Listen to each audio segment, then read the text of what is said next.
The worst design mistakes don't look like mistakes, they look like progress. And that's why they're so hard to undo, because by the time you realize something went wrong, your room already feels harder to fix than it did before. And the more you try to improve it, the more confusing things get. But that's usually not because you chose the wrong style or bought the wrong thing. It's because a few common design mistakes were never corrected early on. So in this video, I'm going to walk you through 4 mistakes you're probably making in your home, mistakes you can fix using only what you already own, so your space finally makes sense before you buy anything else. This first mistake is easy to overlook, and it's those empty corners or dead spaces that aren't being used at all. It might not seem like a big deal, but an unused corner can make an entire room feel incomplete. But the reality is, you don't need more furniture. You just need to make this area feel like it was deliberately styled, because turning a dead space into a purposeful little micro zone instantly elevates the room without adding anything new. So if you have a corner that isn't currently doing anything for your space, ask yourself, how could I turn this spot into a cozy moment that looks like it was meant to be there? For example, take that spare dining chair or stool that doesn't really fit anywhere else, slide it into an empty corner and give it some company. Stack a couple books on it, and place a simple vase with some fresh cut branches on top. Suddenly, that forgotten corner feels styled. You didn't buy anything new or do something extravagant, you just gave a few existing pieces a clear role and a bit of breathing room. If that corner has a blank wall behind it, even better. Hang a picture frame that you've got lying around. Now it feels like a little vignette that was meant to be there instead of a pile of leftover stuff. And this kind of simple, restrained setup is something you see in high-end homes all the time. And it has that quiet confidence using only the things you already have. Or here's another idea. Maybe you have an armchair that always felt awkward in your main seating area. So try pulling it into a lonely corner by itself. Add a floor lamp behind it or next to it, and maybe a houseplant or small side table if you've got one. Just like that, you've created a cozy reading nook out of thin air. Nothing new was purchased and nothing was forced, but now that armchair has a purpose instead of feeling like an extra piece that didn't fit into its old spot. And once a piece of furniture has a job, the whole room starts to feel more put together because every corner is serving a function. And if you're lucky enough to have a bay window, or even just an empty spot by one of your other windows, don't let it go to waste. A small side table and a single chair can turn that area into a perfect spot for your morning coffee. And it becomes a little pause point in your space, a spot where you can sit, read, or just enjoy the view, which makes the room feel lived in and homey. And these micro zones work because they slow the room down in the best possible way. They give your eye a place to land, and that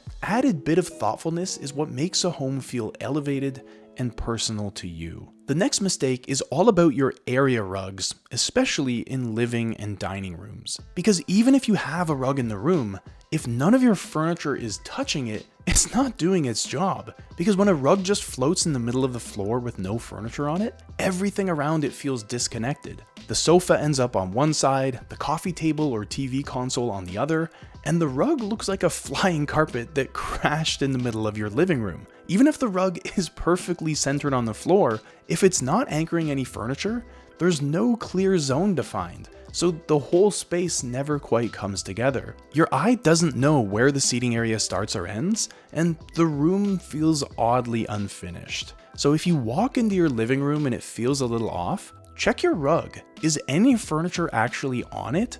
Or is it just an island on the floor? Fortunately, the fix here is simple. Pull your rug into your furniture grouping or vice versa so that they work as a team. And specifically, try to get at least the front legs of your sofa and chairs on top of the rug. That way, the seating area snaps into place as one cohesive unit.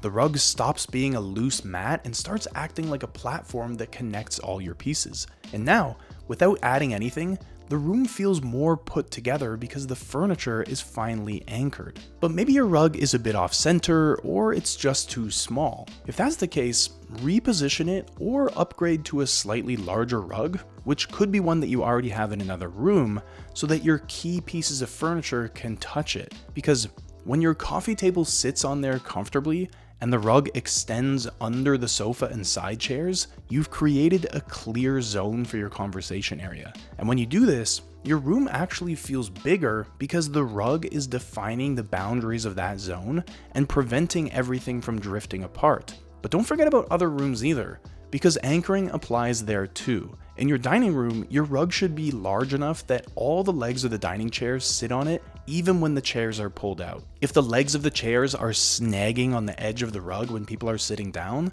the setup is going to feel cramped and awkward.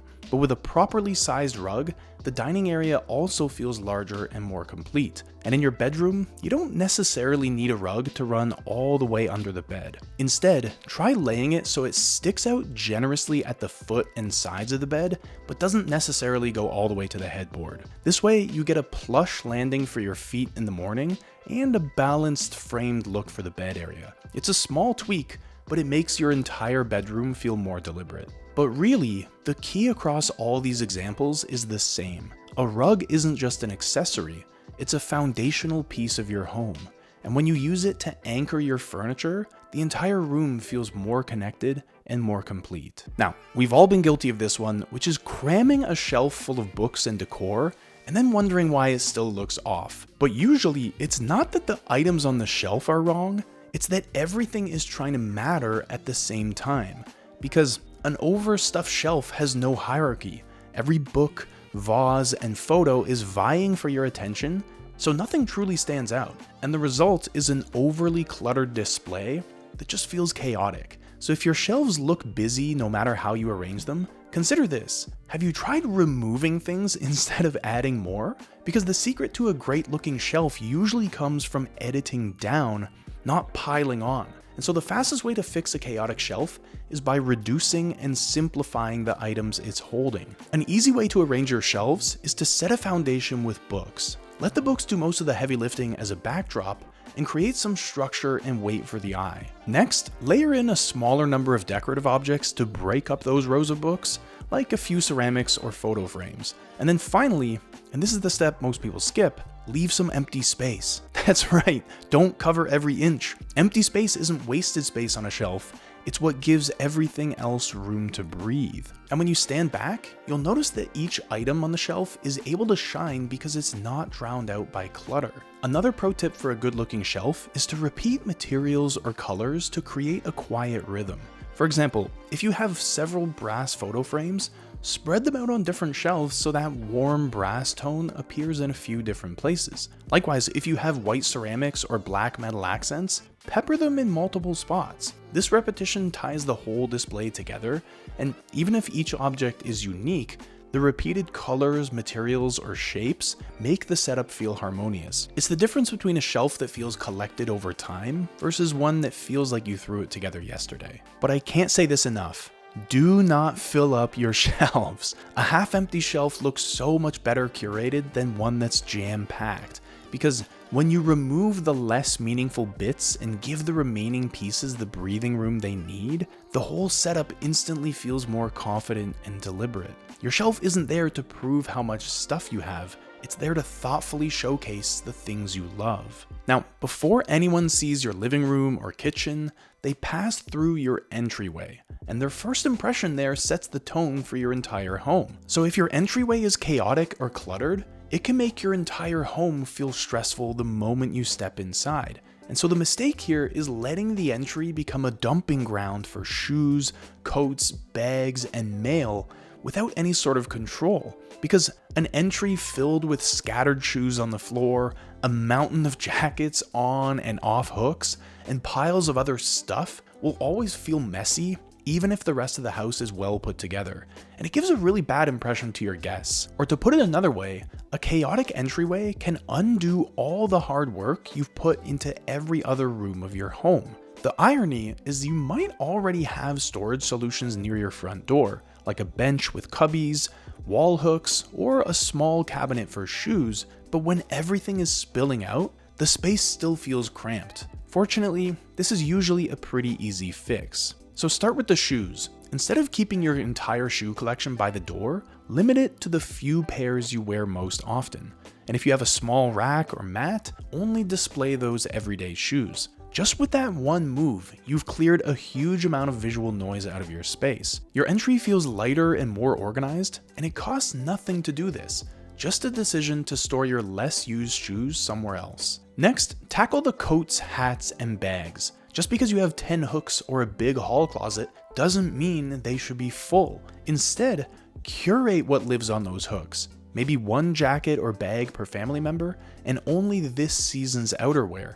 Everything else can be put away in storage until you need it. Because when you space out coats on a rack, or just display a couple of neatly hung items, your wall stops looking like a thrift store and starts looking like someone actually takes care of the place. And even with larger storage pieces next to your front door, the principle is the same. Don't overload them. Use the storage, but also maintain it. For example, if you have a cabinet, you might decide that it's only for keeping the daily use items like your kids' school backpacks or the dog's leash and one pair of shoes per person. Make it a habit that at the end of the day, things get tucked into their spot. Because that's the goal, a clean, controlled entry that welcomes you home. So when you or a guest walks in and sees a tidy entryway with just a few well-placed items, your entire home feels more organized and inviting. So if you zoom out, all 4 of these mistakes are really the same mistake. It's not that you don't have the right items, it's that the room has no clear signals of intention. Because when a corner is dead space, it feels like an unfinished thought. When a rug doesn't anchor anything, it feels like the room has no structure. When shelves are overstuffed, it feels like a lack of priorities. And when the entryway is chaotic, it tells everyone who walks inside that this is a stress-filled home. But the solutions we just walked through aren't random tips. They're an order of operations. First, you give the space purpose. That's your microzones. Then you give the space structure. That's anchoring with rugs. Then you give the space hierarchy. That's editing down your shelves. And then you protect the feeling of the home by fixing the entry so it stays calm. So here's the question I want you to leave with. If someone walked through your home with fresh eyes, would they understand what each space is for? Or would it feel like a collection of half-finished decisions? Because when a home feels off, it's rarely about style. It's usually about clarity. And none of these problems require new furniture to fix. They just require attention. But once each space has a purpose, your home becomes so much easier to understand. Your eye knows where to go, your body knows how to move through it, and the room stops feeling like it's waiting for one more purchase to make sense. And that's what most people miss, because good design isn't about filling space, it's about finishing decisions. And when every corner of your home feels deliberate, it doesn't just look better, it also feels so much better to live in. Not because you added more, but because nothing feels unresolved anymore. So if you appreciate this more thoughtful approach to design, share this video with someone you know who also loves beautiful spaces. And if you want to dive deeper into these ideas, click the link in the description and drop in your email. Some of my best stuff only gets shared with my email subscribers, so you don't want to miss it. And now that you know how to improve these areas of your home, it's time to zoom out and make the decisions that have a major impact on your home as a whole. So watch this video next, where I'll walk you through one of the most important design decisions you'll ever make and show you how to get it exactly right.